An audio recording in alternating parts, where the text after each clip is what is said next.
Senator. It's very important that we do that. If you haven't done it yet, this coming week, you can do it today, you can do it over the weekend, right? Just look up, state legislature, Google it, Texas House of Representatives, Texas Senator. You should know who your senator is, your state rep is. Send them a message to say, we need to vote against these bills, right? We should not let them get out of committee. It probably will, but at the very least, we need to stop it before it becomes law. And it's going to be an uphill battle. It's going to be tough, believe me, because they couch these bills in very they say, oh, this is not a racist bill, right? We just want to teach, maybe to have a true, comprehensive survey of American history.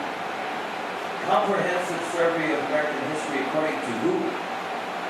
According to the white senators and state legislatures that are up there? Comprehensive does not mean including my story, I'm sure, or the African American story, or the American Indian story, or women's studies, in these books. Consistently they put this out.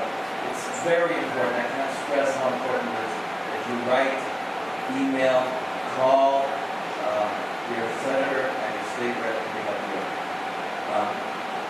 This is an important action that's going on today across Texas and 8 cities in particular, but many other cities. So I'm glad to be here. I'm glad that Victoria invited me. I was coming anyway, but asked me to read.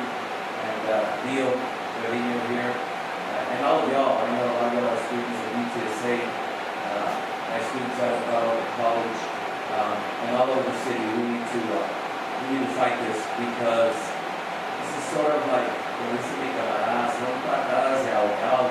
yeah, it will be a while before they completely drown. They see the inevitable, right? They're trying to stop this sort of drowning of America, just like Neil's t-shirt says, brown is the new white. And I believe very strongly in the Hopi prophecy. I remember years ago, I used to be a jefe de la danza azteca. Chinashi was my compadre, Jose Flores and Sara are still jefes in that dance group. I served as a jefe for 9 years back then. And we met with, I did ceremony with Leonard Krogov, Sioux Medicine Band. We did peyote ceremonies in Arizona back in 1978. And with Thomas Badyaka, the messenger for the Hopi. This was one of the first times that the American Indians people came together from the south, Sudamerica, and the north, meeting right here in the United States in Arizona. And that was the beginning of the formation of the Union of the Eagle and the Condor. Right? That our red roots, we as Chicanos and Chicanas, as Mexicanos, Mexicanas, as American Indians first and foremost, that our red roots, our American Indian roots should unite us, not divide us. That this is our land, And they want to see a true comprehensive history of America. It begins with the American Indian history. And that needs to be in the history books. And we as Chicanos and Chicanas are American Indians first and foremost.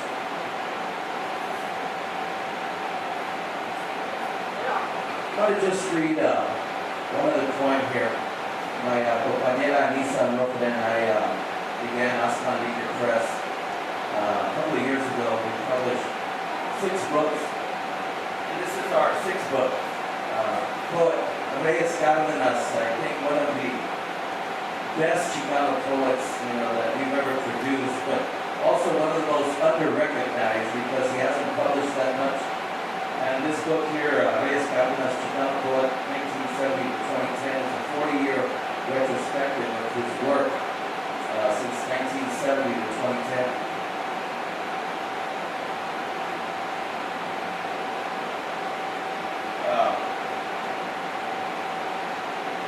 Notebook Reyes, just like his cover. The people, why do you include a cover like that? It's pretty outrageous.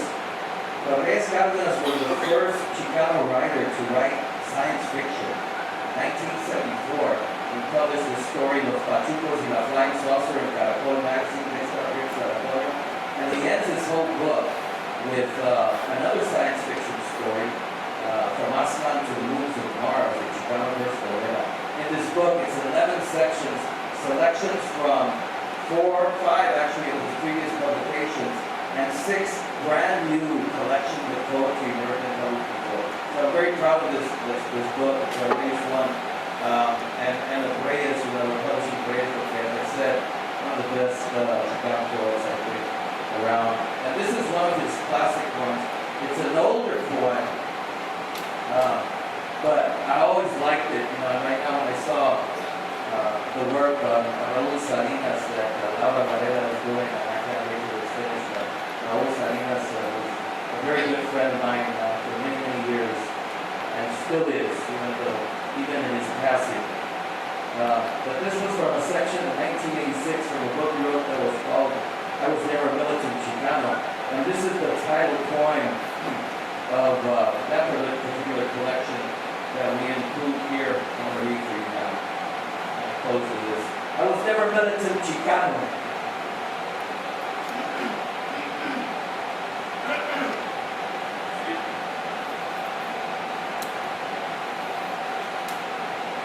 I was never like a Louis, and I am not Joaquin. I never had to worry about surviving in my barrio.